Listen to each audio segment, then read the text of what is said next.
सभी मानस प्रेमियों को जय सिया राम। सिया राम मैं सब जग जानी, करो प्रणाम जोरी जुग पानी। सभी मानस भक्तों को सीताराम स्वरूप में प्रणाम स्वीकार हो। आज हम लोग इस मानस चर्चा के बढ़ते हुए क्रम में मानस की आगे कुछ चर्चा करेंगे। उससे पहले 1 मिनट भगवान का नाम ले लिया जाए। गजाननं भूतगणादिसेवितं कपित्थजम्बूफलचारुभक्षणम् उमासुतं शोकविनाशकारकं नमामि विघ्नेश्वरपादपङ्कजम्। मनोजवं मारुततुल्यवेगं जितेन्द्रियं बुद्धिमतां वरिष्ठं वातात्मजं वानरयूथमुख्यं श्रीरामदूतं शरणं प्रपद्ये। बोलिए बालाजी महाराज की जय। अब हम लोग मानस के बढ़ते हुए क्रम में चर्चा करेंगे कि पिछले वीडियो में हम लोगों ने भगवान के जन्म के 4 कारण के विषय में चर्चा की है। आज हम भगवान के जन्म का 5वां कारण आपको बताते हैं। इस 5वें कारण के साथ साथ हम लोग राजा प्रताप भानु की कथा भी सुनेंगे। राजा प्रताप भानु बहुत ही धर्मरुचि राजा थे, बहुत ही प्रजापालक राजा थे, लेकिन फिर भी ब्राह्मणों के श्राप से उन्हें राक्षस बनना पड़ा। तो ऐसा क्या हुआ जिससे ब्राह्मणों ने उन्हें श्राप दिया और उन्हें राक्षस बनना पड़ा। राजा प्रताप भानु बहुत ही प्रजापालक राजा होने के साथ साथ यज्ञ वगैरह कराया करते थे।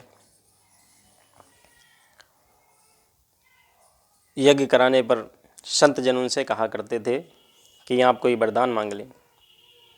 राजा प्रताप भानु उनसे कहते थे कि हमारे मन में ऐसी कोई इच्छा नहीं है जो हम भगवान से वरदान मांगें। तो सभी ये सोचते थे कि राजा की निष्काम भक्ति है, राजा के अंदर कोई सकामता नहीं है। लेकिन एक बार जब जंगल में कपटी मुनि के सामने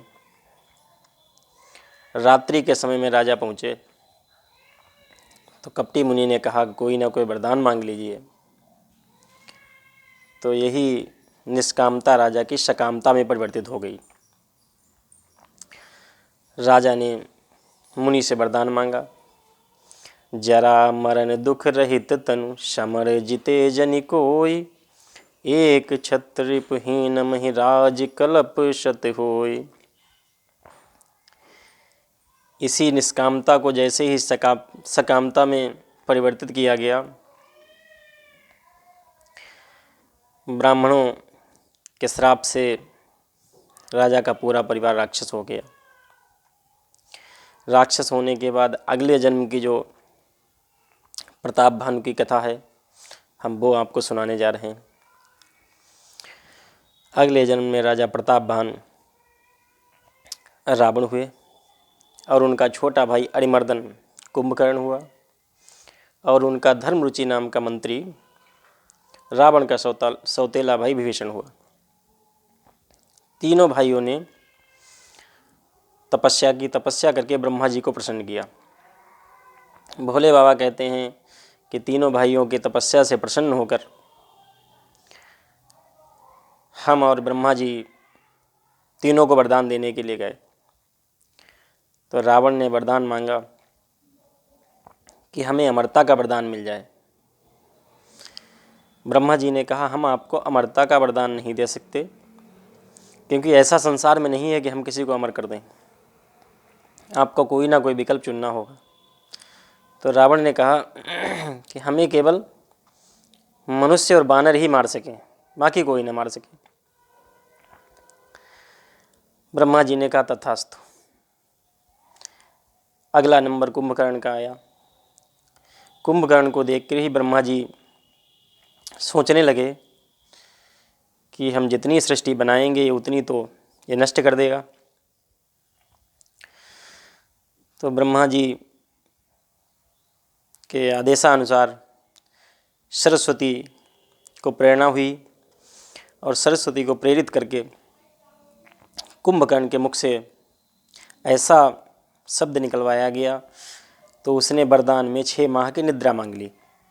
ब्रह्मा जी ने कहा तथास्तु। जब रावण को ये पता लगा तो रावण बहुत चिंतित हुआ। रावण ने कहा ये क्या हो गया। ब्रह्मा जी ने कहा आपके भाई ने जैसा वरदान मांगा वैसा ही हमने उसे वरदान दिया। अगला नंबर आया विभीषण का। विभीषण भगवान की भक्ति में निपुण थे। तो विभीषण ने वरदान मांगा, तेहि मांग्यो भगवंत पद कमल अमल अनुराग। विभीषण ने भगवान की भक्ति मांगी। ब्रह्मा जी ने कहा तथास्तु। तीनों भाइयों को वरदान दे दिया गया।